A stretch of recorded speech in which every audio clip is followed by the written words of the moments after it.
Donc, c'est Omar et on a encore la chance d'avoir ici le metteur en scène de cette pièce. Plus content que moi. Et, ah, mais, c'était la première ce soir. T'as dit le metteur en scène, c'est que c'est. Ah, l'un des metteurs en Pardon. scène. L'un des metteurs en scène. Et donc c'était la première ce soir. Quelles étaient vos impressions de la scène? Ah ben, de la scène, une première, c'est toujours très émouvant. Surtout un projet comme ça, d'une telle envergure, qu'on porte depuis si longtemps. Et c'est une traversée, quoi. Et donc, pour moi, c'était très fort dans la mesure où j'étais dedans. Avec aussi mon regard de la poignée de personnes qui ont accompagné le projet depuis le début. Donc, de l'intérieur, c'était très agréable.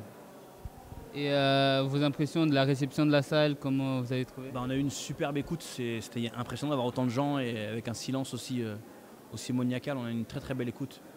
Donc ça me raconte qu'on n'a pas été trop chiant, ce qui est toujours rassurant quand on travaille sur un spectacle.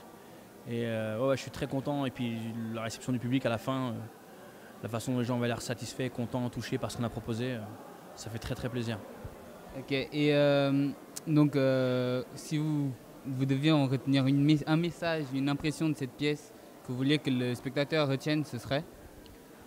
C'est très simple, hein. Sans justice, on ne peut pas avoir de paix. Voilà, c'est le mot d'ordre du spectacle. Mais c'est vrai qu'il y a quelque chose de fabuleux de poursuivre ses rêves. Et donc nous, c'est un rêve, et il a pris corps ici à Bobigny, d'où je suis originaire, accompagné de manière incroyable, exceptionnelle par Hortense Archambault et la MC 93. Donc ça fait vraiment plaisir, je me sens vraiment chez moi. Merci beaucoup, on ne vous retient pas plus. Merci.